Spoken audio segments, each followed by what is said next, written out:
भूर्भुवः स्वः तत्सवितुर्वरेण्यं भर्गो देवस्य धीमहि धियो यो नः प्रचोदयात्।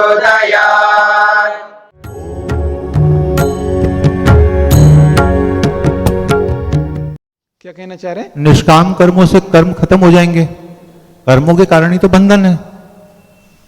निष्काम कर्मों से बंधे हुए कर्म खत्म हो जाएंगे।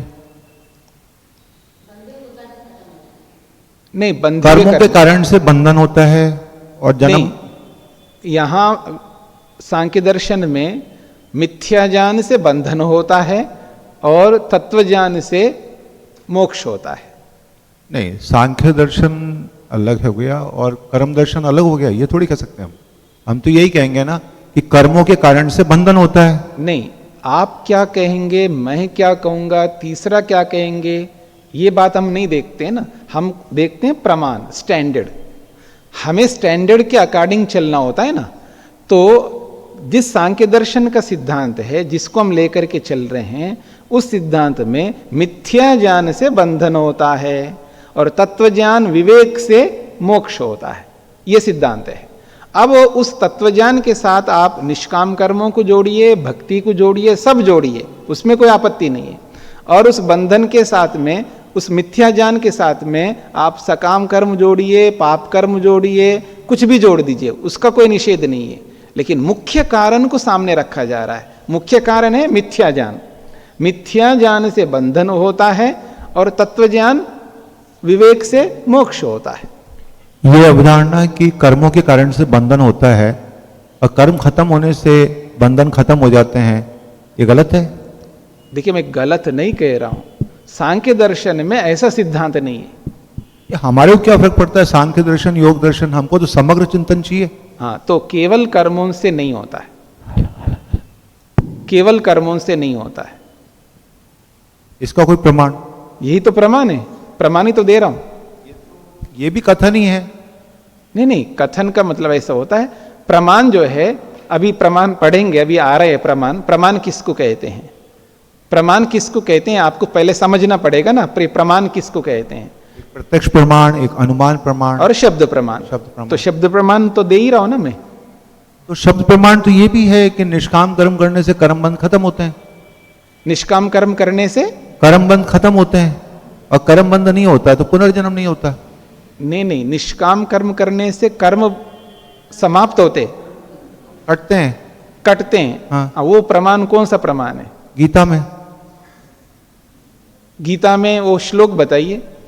कल ला दूंगा। हाँ, तो उसका भी यही अभिप्राय है। वहां केवल निष्काम, वहां तो ज्ञान योग, कर्म योग और भक्ति योग तीनों को माना है। वहां पर एक से नहीं माना है। गीता में तीनों को माना है, केवल कर्म को नहीं माना है। वहां पर मेरी बात समझ रहे हैं? वहां तीनों को माना है। ज्ञान योग को भी माना है, कर्म योग को भी माना है और भक्ति योग को भी माना है। तीनों के माध्यम से बंधन समाप्त होते, ये माना है, केवल एक से नहीं माना है। और जब तीनों को सामने रखेंगे तो तीनों में किसी ना किसी एक को मुख्य रखना पड़ता है। मेरी बात समझ रहे हैं? तीनों मुख्य नहीं रहते हैं, तीनों में से एक को मुख्य रखना पड़ेगा। तो वो कौन होगा एक मुख्य? तो सांख्य दर्शनकार कहते हैं विवेक, तत्वज्ञान। वो ये निषेध नहीं कर रहा है कि कर्म वहां चाहिए नहीं, भक्ति नहीं चाहिए। वो मुख्य को सामने रख रहा है। तीनों में विवेक मुख्य है, जिससे मुक्ति होती है, और अविवेक जो है, मिथ्या ज्ञान जो है, वो मुख्य है, उससे बंधन होता है। ठीक है, स्पष्ट हो गया? मैं ये निषेध नहीं कर रहा हूं कि कर्म, निष्काम कर्मों के कारण से सकाम कर्म जो है हट जाते हैं, नहीं हटते हैं, ये मैं ये नहीं कहना चाह रहा हूं। यहां प्रस्तुतिकरण को देखना होगा, प्रमाण को देखना होगा। मकान को बनाने में गधा भी कारण है, पर बोला नहीं जाता उसको कारण के रूप में। ट्रैक्टर, गधा आजकल ट्रैक्टर हो सकता है या ट्रक हो सकता है, ठीक है ना? तो ट्रैक्टर या ट्रक भी कारण है मकान के बनने में, लेकिन कोई नहीं बोलता है कि मकान के कारणों में ट्रक कारण है, नहीं बोलता है। मिस्त्री को कारण बनाएंगे, ईंट पत्थर सरिया आदि को कारण बनाएंगे, ठीक है जी, मुख्य कारणों को ही बोला जाता है, गौण कारणों को नहीं बोला जाता है। हां, जब यह बोला जाए कि इस मकान के बनने में सारे कारण बताइए, क्यों, कौन कौन कारण हो सकते, तब आप बताइए, गधा को भी कारण बताइए, कोई प्रॉब्लम नहीं है। पकड़ में आ रहा है? तो कारण तो बहुत हो सकते हैं, उनमें से जो मुख्य कारण है उन्हीं को प्रस्तुत किया जाता है। तो यहां मुख्य कारण प्रस्तुत किया जा रहा है। मैं आपका निषेध नहीं कर रहा हूं, बस केवल इतना कहना चाह रहा हूं, वो गौण कारण है, उसका निषेध नहीं है। स्पष्ट है? जी जी। आपने जो डायग्राम उस दिन बनवाया था, जी, उसमें जो अहंकार जो शब्द है उसको हाँ अभी आएगा ना, आएगा, एक एक की चर्चा आएगी। अहंकार किसे कहते हैं, महतत्व किसे कहते हैं, सब आएगा आगे। जी, तो आगे बढ़ रहे हैं हम लोग। विवेकस्य साधनत्वे मोक्षफलक्षयो न इत्याह। विवेकस्य साधनत्वे, विवेक को साधन मानने पर मोक्ष फल का क्षय नहीं होता है, यानी मोक्ष तो मिलता ही है, इस बात का कथन किया जा रहा है। निजमुक्तस्य बंध ध्वंस मात्रम परम न समानत्वम। निजमुक्तस्य बंध ध्वंस मात्रम परम न समानत्वम।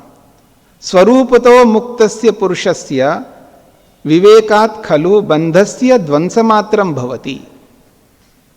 वो कहना चाह रहे हैं, यद्यपि जीवात्मा जो है, पुरुष जो है, ये मुक्त स्वभाव वाला है, मुक्त स्वभाव वाला है, स्वरूप से वो मुक्त है। ऐसे स्वरूप से मुक्त पुरुष का विवेक के कारण से वो जो बंधन है, कैसा बंधन है? मन का बंधन है। मन जुड़ा हुआ ना आत्मा के साथ में, महतत्व रूपी बुद्धि जुड़ी हुई है, इंद्रियां जुड़ी हुई हैं, तन्मात्राएं जुड़ी हुई हैं, उनका जुड़ाव है, यही बंधन है, उसका ध्वंस मात्र होता है। तो बंधस्य ध्वंस मात्रम भवति तदेव परम अभीष्टम अत्यंत पुरुषार्थत्वम मोक्षो वा इति। बस इतना ही अभीष्ट है। तदेव परम, वही परम है, वही अभीष्ट है, वही पुरुषार्थ है, वही मोक्ष है। पहले से वो मुक्त है, उसके साथ में कोई मल चिपका हुआ नहीं है, आत्मा के साथ में वो निर्मल है। बस केवल आत्मा के साथ ये शरीर जुड़ा हुआ है। जब शरीर हट जाता है तो सूक्ष्म शरीर जुड़ा रहता है, उसके कारण से फिर दोबारा जन्म होता रहता है। सूक्ष्म शरीर को भी हटाना पड़ता है। आत्मा के साथ ये जो भौतिक मन हमको प्राप्त हुआ है, महतत्व रूपी बुद्धि प्राप्त हुई है, इंद्रियां प्राप्त हुई हैं, उन सबको आत्मा से हटाना पड़ता है। यही विमोक्ष है, यही मोक्ष है। उसी को पुरुषार्थ कहा यहां पर। कहना चाह रहे न समानत्वम तत्र अन्य साध्य फलै सह अस्य न समानत्वम अस्ति। यहां इस संबंध में अन्य साध्य फलै, जो सिद्ध करने योग्य फल है दूसरे, सकाम कर्म, निष्काम कर्म, उनके साथ में इसका समानता नहीं है विवेक का। उसके साथ इसका तुलना मत करो, ये बहुत बड़ा कारण है विवेक, ये कहना चाहते हैं। तो तत्र अन्य साध्य फल है, जो साध्य फल हैं, सकाम कर्म निष्काम कर्म रूपी फल है, तई सह, उनके साथ में अस्या, इस विवेक का न समानत्वम अस्ति, समानता नहीं है। नहीं मोक्षस्य तद्वत् क्षय प्रसंग। मोक्ष का जो है उन निष्काम कर्मों का या सकाम कर्मों का जो फल जो क्षय होता है, उसके समान इसका क्षय नहीं होता है। मोक्ष का तो लंबे काल तक रहता है, वो तो एक जन्म में क्षय हो जाता है। और विवेक तो है ही नहीं है, और निष्काम कर्म आप कितने ही करते रहो। पहली बात तो निष्काम कर्म हो ही नहीं सकता बिना विवेक के। विवेक के साथ ही निष्काम जुड़ा हुआ रहता है। कोई मान भी ले, कोई बोलता है ना, आजकल बहुत लोग बोला करते हैं, आजकल देखो जी मैं तो निष्काम भावना से सेवा कर रहा हूं, बोलता है ना आदमी। कई लोग बोलते रहते हैं, उनको ये समझ में नहीं आता है कि ये निष्काम कर्म होते क्या है। हम तो निष्काम भाव से सेवा कर रहे हैं जी। कभी कभी पाप भी करता होगा, कभी कभी झूठ भी बोलता होगा, कभी कभी धोखाधड़ी भी करता होगा, कभी कभी कब्जा भी कर लेता होगा, पता नहीं कभी कभी क्या क्या करने लगता। वो आदमी बोलने लगता है जी देखो जी हम निष्काम भाव से सेवा कर रहे हैं। सेवा कर रहे हैं अच्छी बात है, इसमें कोई दो राय नहीं है, सेवा कर ही रहे हैं, दिख भी रहा है, अच्छी बात है, लेकिन वो निष्काम भाव से सेवा कर रहे हैं या किस भाव से सेवा कर रहे हैं, तो उनके मन को देखने से पता लगेगा, उनकी मन की स्थिति से पता लग जाएगा। पर सेवा कर रहे हैं ये अच्छी बात है। जो लाख लोगों से या करोड़ों लोगों की अपेक्षा ये आदमी तो सेवा तो कर रहा है। कई बार व्यक्ति किसी अच्छे काम करने वाले को स्वीकारता नहीं है, ये हानिकारक है, स्वीकार करो। मान लीजिए कोई दान दे रहा है, दिखा रहा है, ये बोलने वाले क्या बोलते, ये तो दिखा रहा है। अच्छी बात है भाई, दिखा रहा है, कम से कम तो दिखा तो रहा है, आप तो दिखाते भी नहीं हो। हाँ, जो देने वाला दे रहा है तो उसको अप्रिशिएट करो ना, स्वीकार करो ना उसके लिए, अच्छी बात है, शाबाशी दो उसके लिए, बहुत अच्छी बात है जी आप दान दे रहे हो। ये क्या दे रहा है, तो दिखा रहा है, अपने आप को दिखाना चाहते इसलिए दे रहा है। अरे दिखाने दो ना, अच्छे काम को अगर वो नहीं दिखाएगा तो लोगों को प्रेरणा कैसे मिलेगी? वो भी एक अच्छी बात है। दृष्टि भेद है यहां पर। थोड़ा सा अपने एटीट्यूड को थोड़ा सा ऐसे ऐसे घुमा लेना, बस, और कुछ नहीं है। थोड़ा सा एंगल चेंज कर लो, अपनी नजरिया को थोड़ा सा बदल लो, तो बड़ा आनंद मिलेगा व्यक्ति को। परेशान हो रहा है, दान वो दे रहा है, परेशानी इसको हो रही है। अच्छा काम वो कर रहा है, परेशानी इसको हो रही है। खुद करता नहीं है और जो कर रहा है उसको देख करके खुश नहीं हो सकता। कैसा आदमी बन गया आदमी?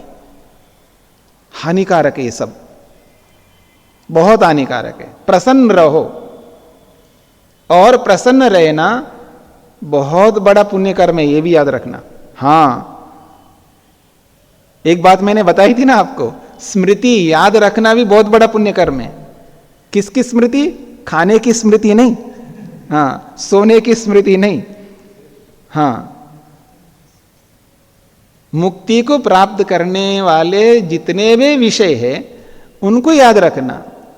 जब गुस्सा नहीं करना चाहिए, ये जो आपको पता है ना, इसको याद रखो। जब ऐसा गुस्सा करने का प्रसंग आए तो वो याद रखना, स्मृति रखना, नहीं मेरे को गुस्सा नहीं करना है। ऐसी स्मृति को पुण्य कर्म कहते हैं। अरे कल खाया था, बहुत बढ़िया था, दोबारा खाता हूं क्योंकि कल खाया था ना, अच्छा लगा है। इसकी स्मृति कितनी रख लेना, ये तो बंधन का कारण बन जाएगा आपको। ये राग पैदा करने वाला है ये। ऐसी स्मृति, जिस स्मृति को रखने से राग उत्पन्न होता हो, मोह उत्पन्न होता हो, द्वेष उत्पन्न होता हो, ऐसी स्मृति की बात नहीं हो रही है। ऐसी स्मृति की बात हो रही है जो विवेक का कारण बनता हो, दोषों को दूर करने का कारण बनता हो।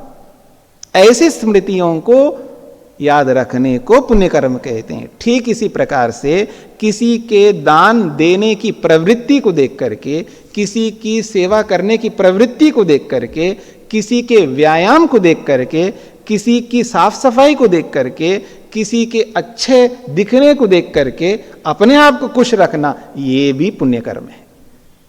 प्रसन्न रहना, ये भी पुण्य कर्म है। इसलिए पुण्य कर्म करना बहुत सरल है, पानी की तरह कर सकता आदमी, क्योंकि पुण्य कर्म मन से होते हैं, याद रखना। इसकी चर्चा जब करेंगे योग दर्शन में आपके सामने, तब आपको स्पष्ट हो जाएगा। तो आइए आगे बढ़ते हैं। सूत्रार्थ।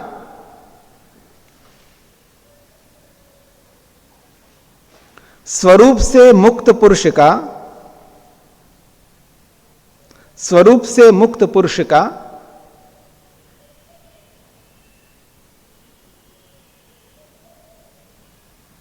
शरीर आदि बंधन का,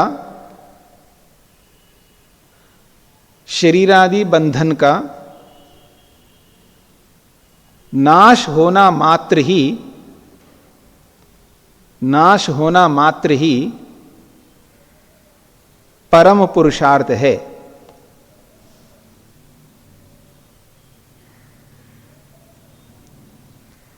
स्वरूप से मुक्त पुरुष का शरीर आदि बंधन का नाश होना मात्र ही परम पुरुषार्थ है।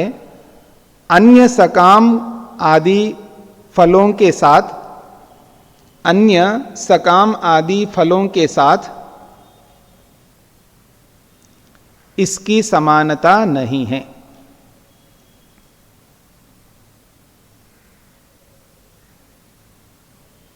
इसकी समानता नहीं है।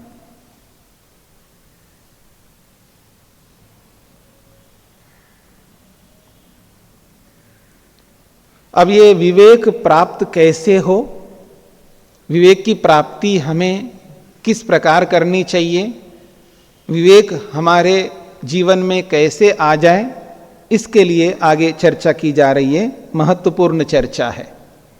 विवेक संपादनाय संति प्रमाणानि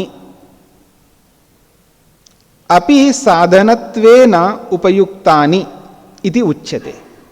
कहते हैं विवेक को प्राप्त करने के लिए, विवेक का संपादन करने के लिए, जीवन में विवेक को बिठाने के लिए प्रमाणानि संति, बहुत सारे प्रमाण हैं। अपि साधनत्वेन उपयुक्तानि, और वो साधन के रूप में बनेंगे। प्रमाण जो है विवेक को प्राप्त करने का साधन बनेंगे।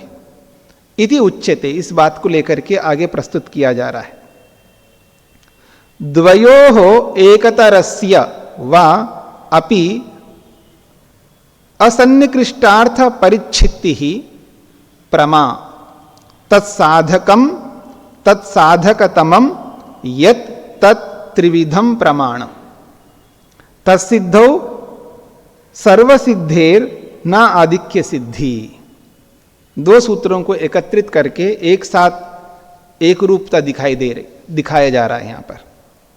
द्वयो एकतरस्य वा अपि असन्निकृष्टार्थ परिच्छित्तिः प्रमा तत्साधकतमं यत् तत् त्रिविधम प्रमाणम् तत्सिद्धौ सर्वसिद्धेः न आधिक्य सिद्धि।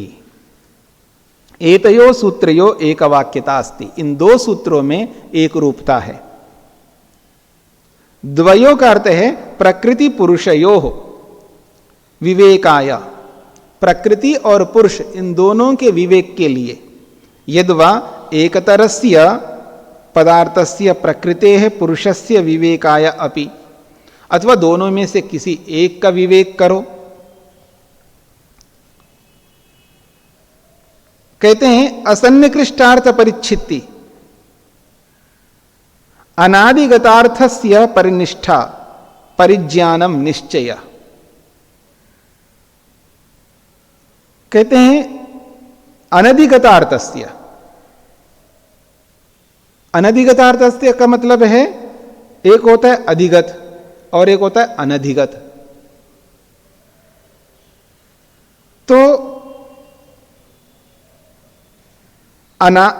अनधिगतार्थस्य परिनिष्ठा परिज्ञानम निश्चय, इन दोनों में से नितांत चरम पूर्ण परिनिष्ठा जहां पर हो, पूर्ण निश्चय जहां पर हो,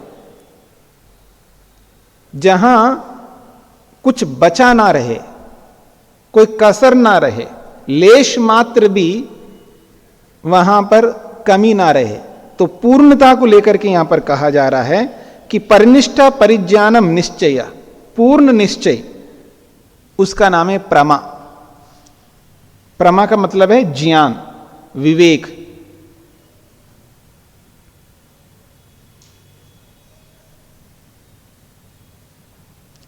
प्रमा का मतलब है यहां ज्ञान है, विवेक है। उस विवेक को यहां अपेक्षित किया जा रहा है। अपेक्षते, प्रमा अपेक्षते, पुरुष के ज्ञान के लिए या प्रकृति के ज्ञान के लिए प्रमा चाहिए, पूर्ण ज्ञान चाहिए। तत्साधकतमम यत् तत् त्रिविधम प्रमाणम, उस प्रमा के लिए, उस प्रमा को सिद्ध करने के लिए, उस विवेक ज्ञान को सिद्ध करने के लिए त्रिविधम प्रमाणम, तीन प्रकार के प्रमाण हैं।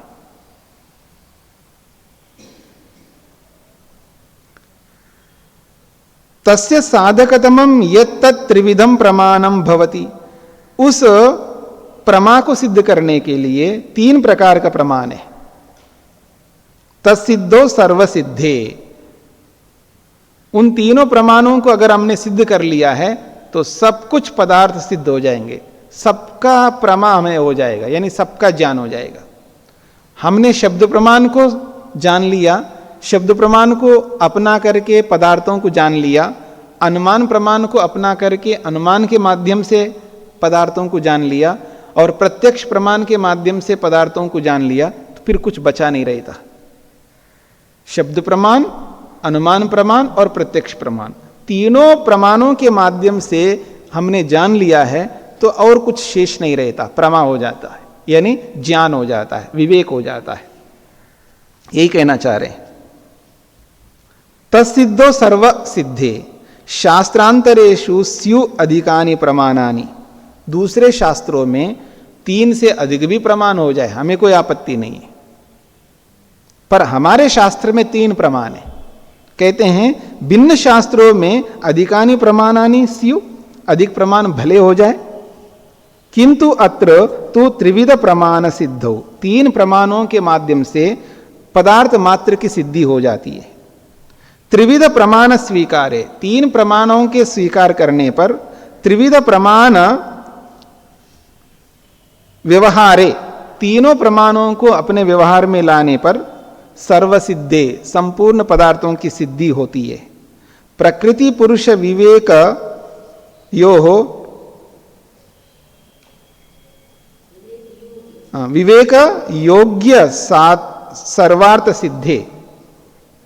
कहते हैं प्रकृति पुरुष विवेक योग्य सर्वार्थ सिद्धे। प्रकृति पुरुष के विवेक के योग्य जितने भी पदार्थ हैं उन सब की सिद्धि हो जाने से न आधिक्य सिद्धि ही, इससे अधिक की सिद्धि की आवश्यकता नहीं है। प्रमाण त्रयाद अधिकस्य सिद्धि अत्र सांख्य प्रक्रियायाम न अपेक्षते। तीनों प्रमाण से अतिरिक्त और किसी प्रमाण की इस सांख्य दर्शन में अपेक्षा नहीं है। केवल तीनों प्रमाणों से हम संपूर्ण पदार्थों को सिद्ध कर सकते हैं, अपने लक्ष्य को पा सकते हैं। सूत्रार्थ लिखिएगा। प्रकृति पुरुष दोनों का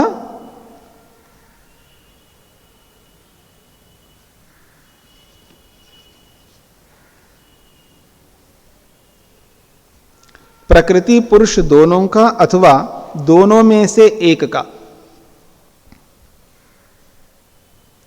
प्रकृति पुरुष दोनों का अथवा दोनों में से एक का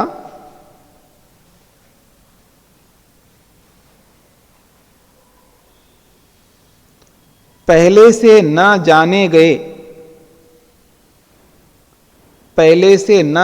गए पदार्थ का ज्ञान होना, पहले से न जाने गए पदार्थ का ज्ञान होना प्रमा है। प्रमा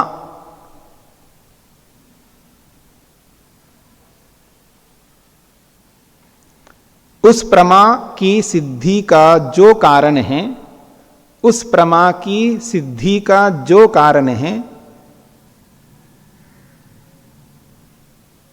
उस प्रमा की सिद्धि का जो कारण है, वे 3 प्रकार के प्रमाण हैं। वे 3 प्रकार के प्रमाण हैं।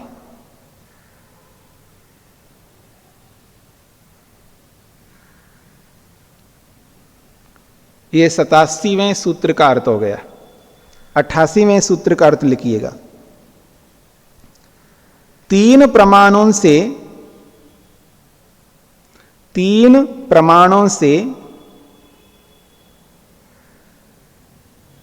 प्रकृति पुरुष से संबंधित, 3 प्रमाणों से प्रकृति पुरुष से संबंधित सब प्रकार का विवेक सिद्ध हो जाने से, सब प्रकार का विवेक सिद्ध हो जाने से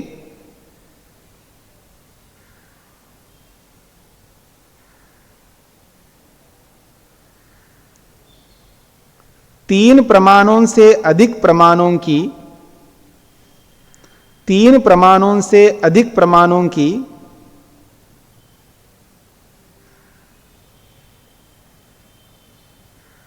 सांख्य में आवश्यकता नहीं है। सांख्य में आवश्यकता नहीं है।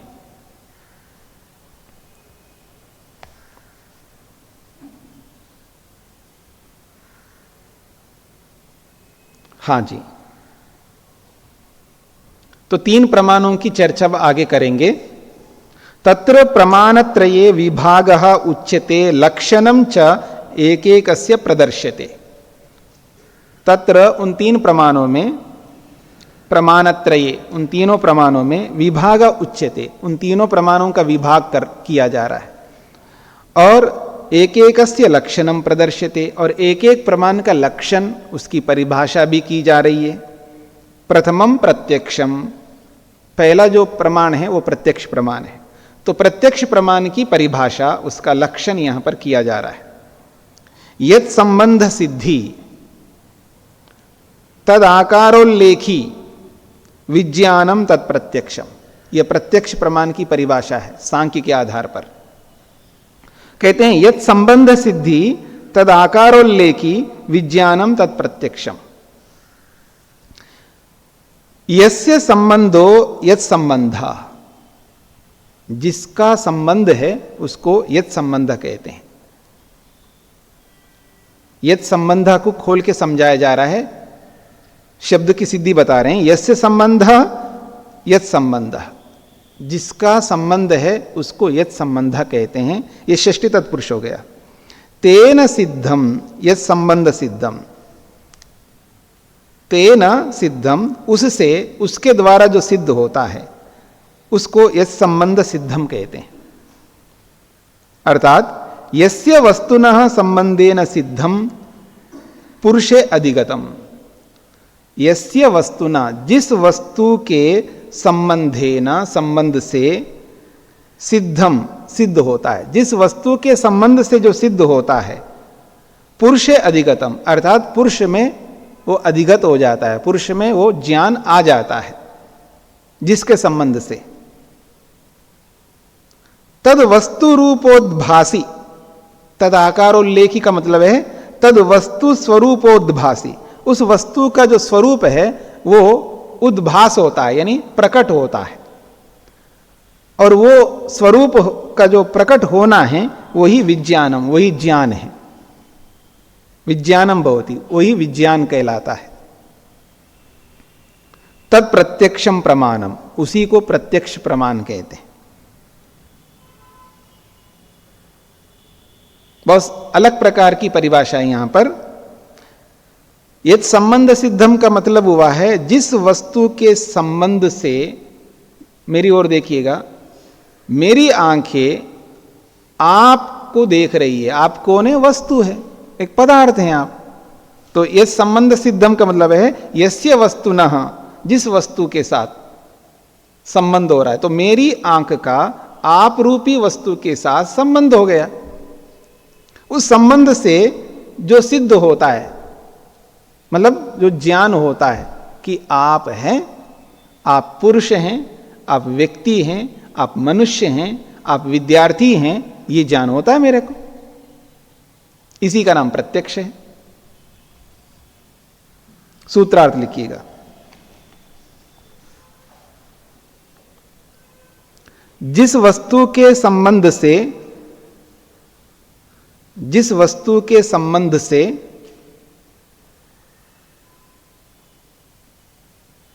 पुरुष को,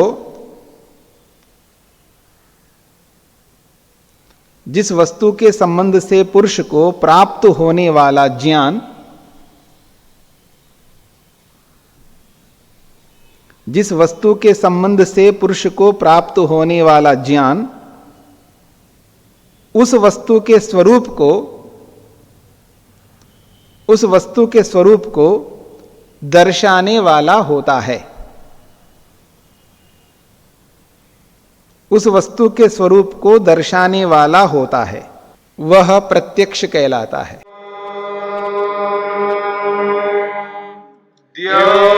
शांति शान्तिरन्तरिक्षं शान्तिः पृथिवी शान्तिरापः शान्तिरोषधयः शान्तिः वनस्पतयः शान्तिर्विश्वे देवाः शान्तिर्ब्रह्म शान्ति सर्वं शान्ति शान्तिरेव शान्ति क्षमा शान्तिरेधि ॐ शान्ति शान्ति शान्तिः